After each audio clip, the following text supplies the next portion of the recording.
Cerita dimulai saat bumi berada dalam kondisi yang sangat mengerikan. Planet ini sudah rusak total dan tak memungkinkan lagi bagi manusia untuk bertahan hidup di atas permukaannya. Menghadapi kepunahan, sekelompok ilmuwan dan insinyur sepakat membangun sebuah kota perlindungan rahasia jauh di bawah permukaan tanah. Kota bawah tanah tersebut diberi nama Ember City.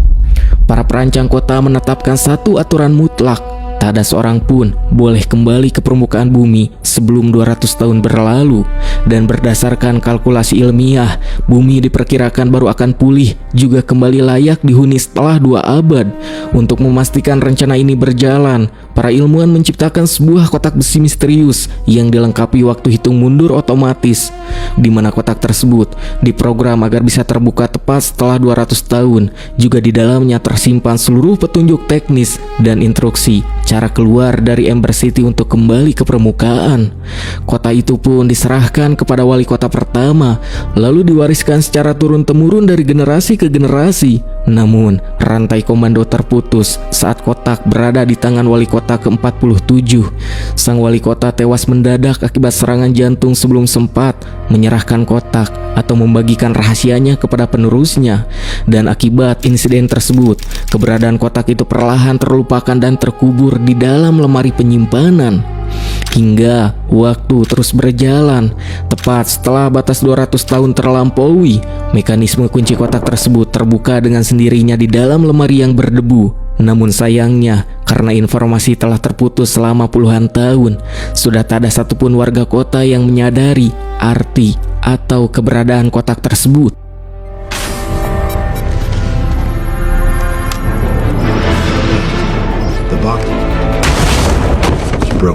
Beberapa tahun kemudian, kita diperlihatkan kondisi Ember City. Kota bawah tanah ini beroperasi di bawah kontrol birokrasi yang sangat ketat, di mana seluruh sektor pekerjaan diatur oleh departemen khusus untuk menjaga sirkulasi kota tetap berjalan. Dan ada satu hal yang unik dari kota ini, yaitu penentuan profesi di kota ini dilakukan menggunakan sistem undian lotre.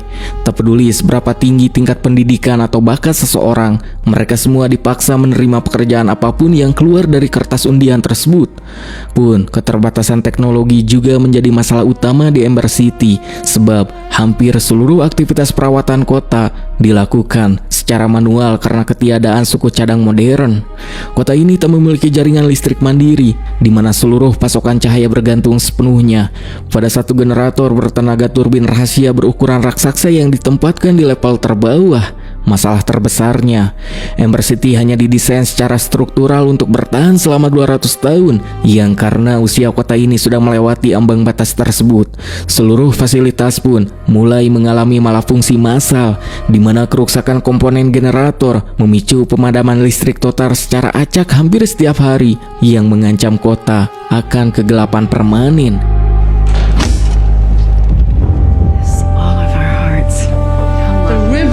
In one direction. Di tengah krisis energi ini, seorang pemuda bernama Don memiliki ambisi untuk menjadi teknisi listrik.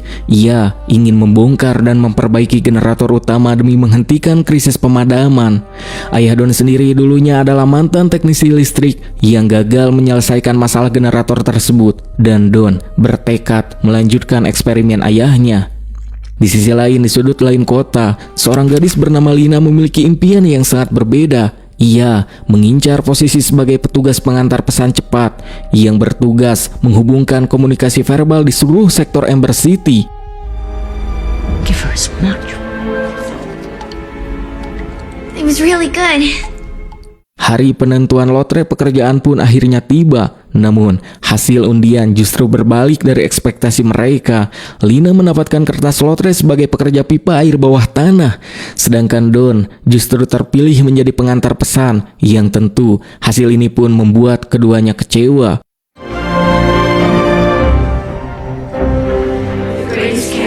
We flourish above our Menggunakan logika taktis, Don menyadari bahwa posisi pekerjaan pipa air justru jauh lebih menguntungkan baginya sebab sektor pipa bawah tanah berada di level yang sama dengan ruangan generator utama. Don langsung menemui Lina dan menawarkan opsi tukar pekerjaan. Lina yang sangat menginginkan posisi messenger atau pengantar pesan langsung menyetujui tawaran tersebut dengan sangat gembira. What was your assignment? Lina lalu pulang ke rumahnya untuk menyampaikan kabar baik ini kepada neneknya yang sudah lanjut usia. You remember? Oh, Poppy! she was helping me look. Poppy! Saat malam tiba, seperti rutinitas biasanya, Lina memutarkan sebuah rekaman pita suara lama milik mendiang ayahnya untuk menidurkan adiknya yang masih bocil. Ayah Lina sudah lama meninggal dan rekaman audio itu adalah satu-satunya aset peninggalan yang tersisa. Namun, ada satu detail ganjil di akhir rekaman tersebut, yaitu selalu terdengar suara intervensi dari seorang pria bernama Bor. Sebab melalui nada bicaranya, Bor terdengar dilingkapi rasa bersalah yang besar atas suatu insiden dan menegaskan bahwa ia selalu mendampingi ayah Lina hingga saat akhir. Dan tepat setelah kalimat itu diucapkan, rekaman audio itu langsung terputus secara misterius. Keesokan harinya menjadi hari pertama Lisa beroperasi sebagai messenger. Hingga saat Lina tengah menyampaikan pesan kepada sang bibi, tiba-tiba seorang pria berteriak histeris memperingatkan warga bahwa ia baru saja menerobos batas luar kota dan masuk ke dark place, wilayah terlarang yang haram disentuh oleh siapapun. Pria itu pun mengklaim jika dirinya diserang oleh spesimen monster berukuran masif. Lalu ia melemparkan sebuah potongan organ tubuh makhluk itu ke tanah sebagai bukti fisik. Namun, warga mengabaikan peringatannya dan malah menganggapnya gila. Polisi yang tiba di lokasi pun langsung mengamankan pria itu karena telah melanggar hukum pembatasan wilayah. Why would he Don't dig too deep, Lina. Sementara itu, Don memulai shift pertamanya di instalasi pipa bawah tanah. Dari pengamatan langsung pada infrastruktur teknis, Don menyadari bahwa Ember City sedang menghitung mundur menuju kehancuran total. Sebab generator utama sudah berada di ambang kerusakan kritis. Kebocoran pipa terjadi di seluruh sektor. Dan yang paling parah, inventaris logistik kota sudah kehabisan suku cadang atau komponen pengganti. Para pekerja senior pun bahkan sudah angkat tangan dan bersikap apatis. Mereka hanya pasrah menunggu waktu sampai sistem kota mati total. Don menolak menyerah pada situasi. Didorong oleh kebutuhan akan data, Don diam-diam mencuri cetak biru peta Ember City dari kantong mentornya saat mentornya lengah. Hingga saat menganalisis struktur peta tersebut, Don menemukan satu titik ganjil berupa sebuah pintu baja terkunci yang lokasinya sengaja dihapus atau tidak dicantumkan dalam dokumen resmi. Menggunakan peralatan seadanya, Don membongkar paksa kunci tersebut dan di baliknya terbentang sebuah terowongan evakuasi vertikal yang gelap gulita tanpa instalasi penerangan sedikit pun. Karena keterbatasan visibilitas, Don membatalkan eksplorasi terowongan dan beralih menyisir koridor samping hingga menemukan seutas tali tambat besar yang menjuntai dari langit-langit beton.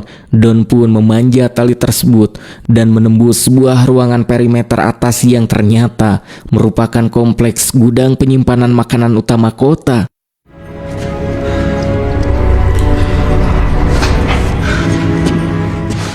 Sebelum sempat menyisir sisa inventaris, pengawas gudang memergoki keberadaannya dan langsung mengusir Don keluar dari area steril tersebut. Dan tepat setelah momen pengusiran itu, pemadaman listrik massal kembali menghantam seluruh Ember City. Berbeda dengan pemadaman intermittent biasanya, kali ini durasi kegelapan berlangsung jauh lebih lama, memicu kepanikan di kalangan warga yang ketakutan jika generator utama telah mati secara permanen.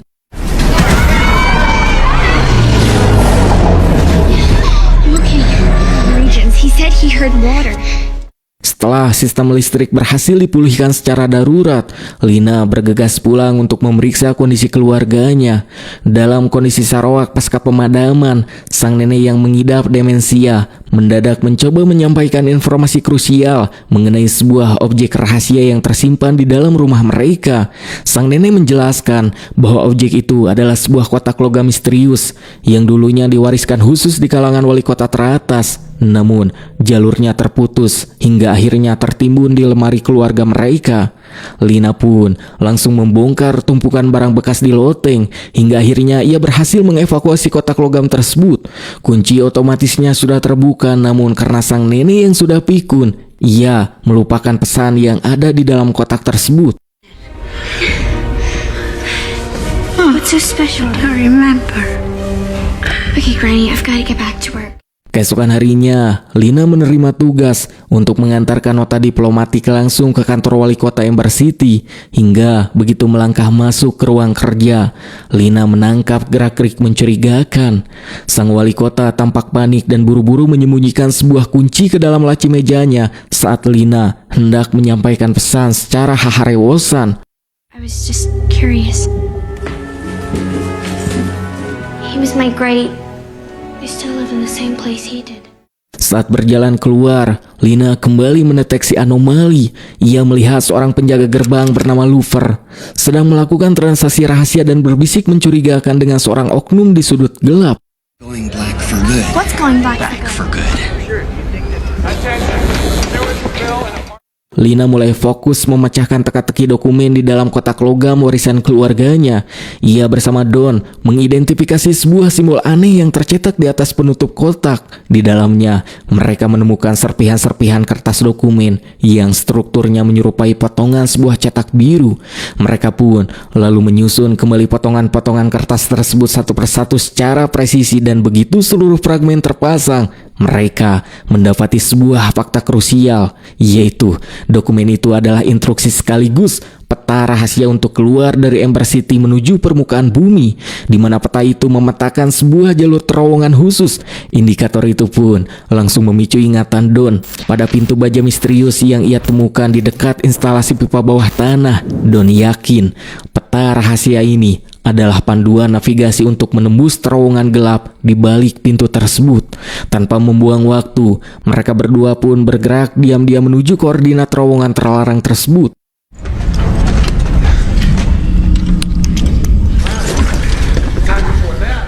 Dan tepat saat mereka mengintai di dekat pintu masuk, mereka melihat seorang pria dengan langkah pincang berlari ketakutan keluar dari dalam kegelapan. Hingga setelah pria itu menghilang di tikungan koridor, Lina dan Don memeriksa area dan menemukan beberapa paket logistik makanan kaleng premium tergeletak di tanah. Temuan ini pun tentu memicu kebingungan di antara mereka, sebab komoditas pangan mewah seperti itu sudah bertahun-tahun lenyap dari inventaris resmi Ember City. Hingga sebelum mereka sempat menganalisis asal barang tersebut, sebuah pergerakan muncul dari balik terowongan gelap, yaitu seekor makhluk mutasi raksasa merangsek maju ke arah mereka.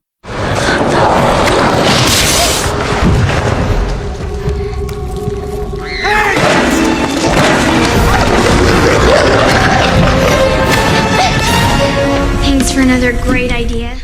Di dalam ruang evakuasi, pandangan Lina tertuju pada helm pengaman tua yang dikenakan oleh Don dari tadi. Begitu membaca nama yang terukir di atasnya, Lina seketika tersentak sebab helm itu adalah milik mendiang ayahnya.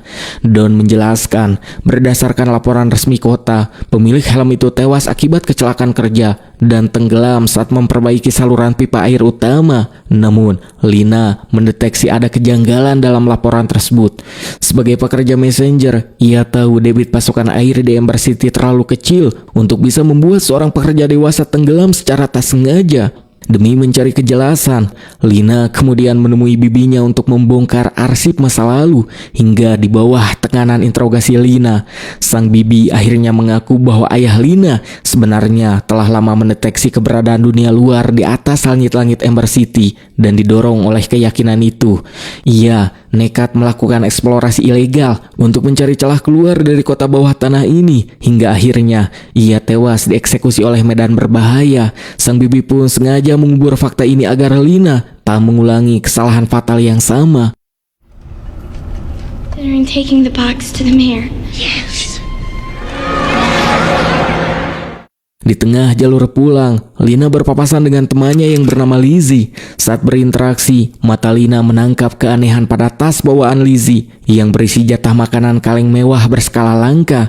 Yang karena terus diinterogasi oleh Lina, Lizzie akhirnya mengaku bahwa komoditas ilegal tersebut disuplai oleh pacarnya. Dan tepat di momen pengakuan itu, Lover muncul di lokasi untuk menjemput Lizzie. Hingga begitu mengamati postur dan gaya berjalannya, Lina langsung mengunci kesimpulan bahwa pria pincang yang ia lihat melarikan diri di terowongan raksasa sebelumnya adalah Lover. Kecurigaannya pun terbukti benar. Lina segera mengordinasikan pergerakan bersama Don untuk kembali menyusup ke dalam terowongan raksasa tersebut. Kali ini, di ujung koridor rahasia itu, mereka menemukan sebuah ruang bunker logistik yang sangat besar. Dan saat mereka melihat sekeliling, mereka melihat wali kota Ember City sedang tertidur pulas bersama pasokan makanan yang bisa membuat seluruh warga kota kemerkaan jika mereka dibagi makanan tersebut.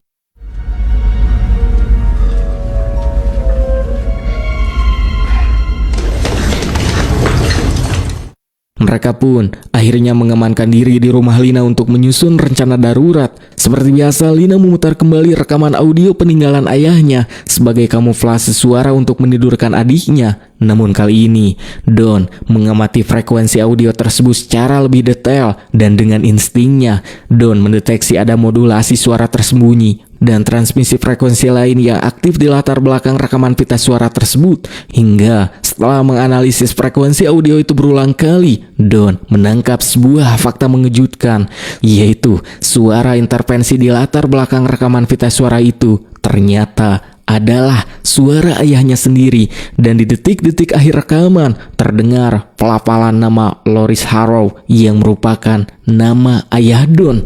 Kini kepingan teka-teki masa lalu itu pun mulai terhubung. Ayah Don ternyata adalah mantan partner ayah Lina yang puluhan tahun lalu nekat melakukan eksplorasi ilegal ke Dark Place untuk mencari celah evakuasi dari Ember City. Logika Don pun akhirnya memahami alasan mengapa ayahnya selama ini selalu bersikap protektif dan melarang keras dirinya mendekati area generator kota. Don pun langsung menemui ayahnya dan menuntut konfirmasi penuh dari ayahnya mengenai kronologi ekspedisi masa lalu tersebut demi mematangkan rencana penyelamatan massal seluruh warga kota. There is an exit. I don't know anything, and neither do you. They didn't, Dad. I have proof.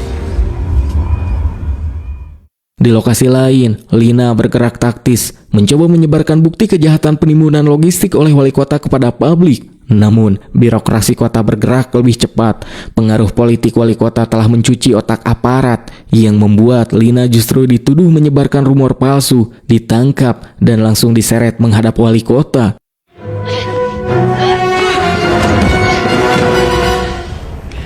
She wants to accuse you. Saat diinterogasi di ruang kerja wali kota, fokus mata Lina terkunci pada sebuah liontin logam yang disimpan di saku sang pejabat. Sebab ukiran pada liontin itu memiliki pola geometris yang identik dengan simbol di atas kotak logam misterius miliknya. Hingga tepat di tengah ketegangan interogasi, pemadaman listrik massal kembali menghantam kota yang membuat seluruh ruangan menjadi gelap gulita. Lina pun memanfaatkan seperkian detik kebutaan massal itu untuk merenggut paksa liontin dari saku baju wali kota, lalu melarikan diri lewat jendela. Get her. Is he here?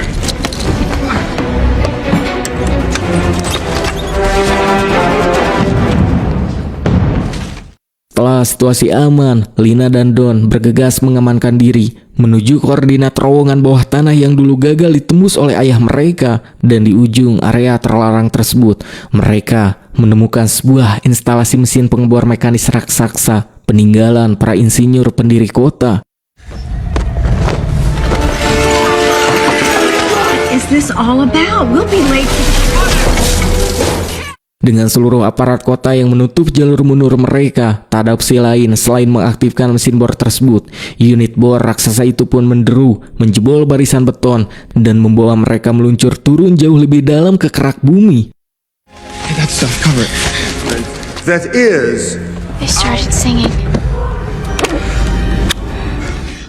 Don dan Lina kemudian mencoba mencocokkan struktur liontin curian milik wali kota dengan kompartemen rahasia di dalam kotak logam misterius.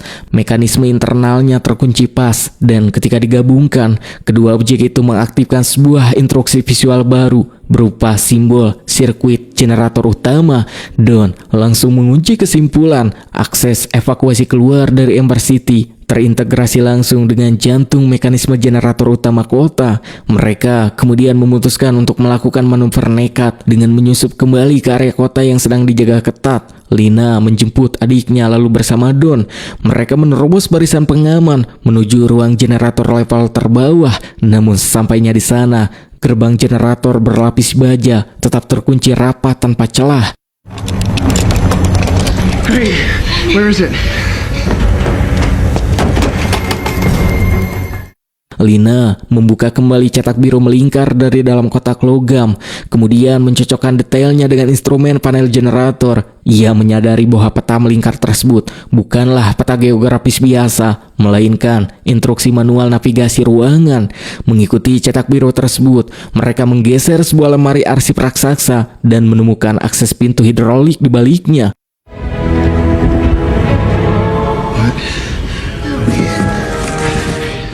Juga tepat di tengah ruangan terdapat sebuah roda kemudi kuno terbuat dari besi cor, dan begitu Don memutar roda kemudi tersebut secara paksa, sistem hidrolik kuno seketika aktif yang memicu pergeseran dinding beton dan membuka akses menuju area yang belum pernah terpetakan di Ember City. Dan di balik dinding itu, kita pun bisa melihat sebuah sungai bawah tanah berarus deras. Hingga di detik berikutnya, salah satu kompartemen loker besi meluncur turun secara otomatis, jatuh ke air dan mengapung berfungsi sebagai perahu evakuasi darurat. Namun, kegembiraan mereka terputus saat melihat loker tersebut terseret arus menuju sebuah unit silinder pemutar raksasa dan langsung hancur berkeping-keping akibat tekanan mekanis.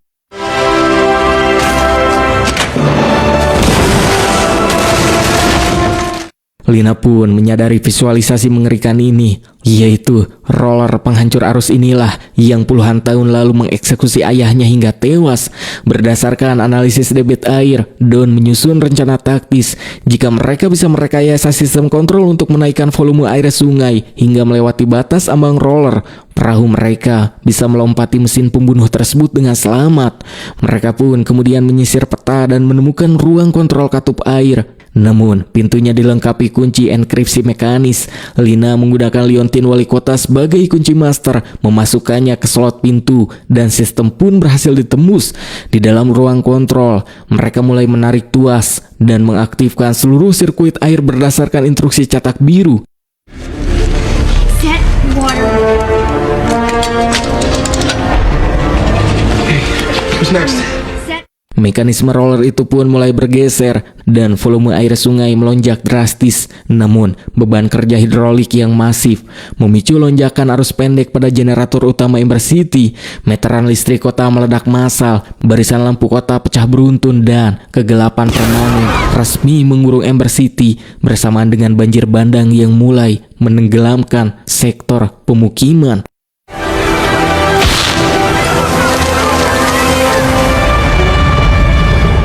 Melihat kehancuran sistem kotanya, wali kota pun tentu diserang kepanikan. Ia mengunci diri di dalam bunker makanan rahasianya untuk menyelamatkan diri sendiri. Namun, pergeseran struktur tanah akibat banjir memicu masuknya makhluk mutasi raksasa dari Dark Phase ke dalam bunkernya. Sang bebenguk wali kota pun akhirnya tewas dieksekusi oleh monster itu di dalam ruang penimbunannya sendiri. Di ruang kontrol air, mentor pipa Don berhasil tiba di lokasi untuk memberikan dukungan teknis. Tekanan arus air yang terlalu tinggi membuat tuas kontrol tak bisa mengunci otomatis. Tuas tersebut harus ditahan secara manual dengan tenaga fisik agar aliran air tetap stabil. Menyadari sisa waktu mereka sangat sempit, Don mendesak sang mentor untuk ikut evakuasi. Namun, sang mentor memilih bertahan menahan tuas demi mengamankan jalur pelarian generasi penerus mereka. Lina, Don, dan sang adik kemudian melompat ke dalam loker perahu darurat, dan arus raksasa pun melesatkan mereka melewati batas roller yang berhasil diturunkan posisinya oleh sang mentor sebelum akhirnya sang mentor tewas akibat kelelahan dan terjangan air. Kini perahu darurat mereka meluncur deras menembus jaringan pipa vertikal yang gelap, melewati seluncuran batu hingga akhirnya terhempas di sebuah gua penampung terdalam.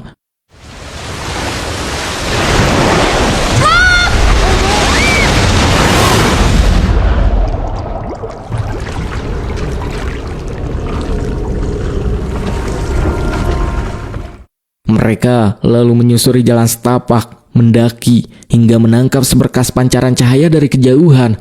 Namun, sesampainya di ujung tebing, pandangan mereka hanya mendapati langit gelap gulita. Mereka mengira jika pencarian ini telah gagal total.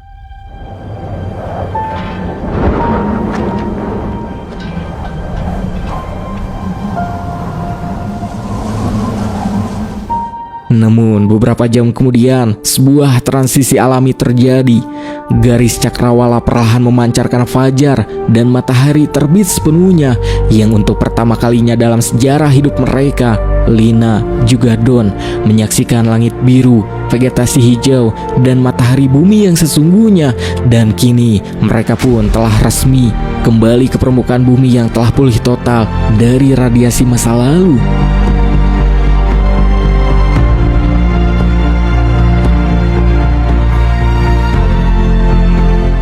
Saat sedang melakukan pemetaan area sekitar, Don menemukan sebuah celah rekahan vulkanik vertikal yang sangat dalam dan begitu mengintip ke bawah. Ia menyadari lubang tersebut menembus langsung ke langit-langit kubah Ember City. Lina segera mengambil tindakan. Ia menulis sebuah instruksi ke selembar kertas mengenai rute evakuasi terowongan air, membungkusnya pada seonggok batu menggunakan kain, lalu melemparkannya jatuh ke dalam lubang udara tersebut. Paket instruksi itu pun jatuh tepat di perimeter dalam Ember City yang gelap dan berhasil dievakuasi oleh ayah Don. Hingga saat membaca instruksi tertulis dari anaknya, Loris pun tersenyum bangga sebab ambisi sains yang selama puluhan tahun gagal ia eksekusi bersama ayah Lina akhirnya berhasil dituntaskan secara sempurna oleh generasi mereka.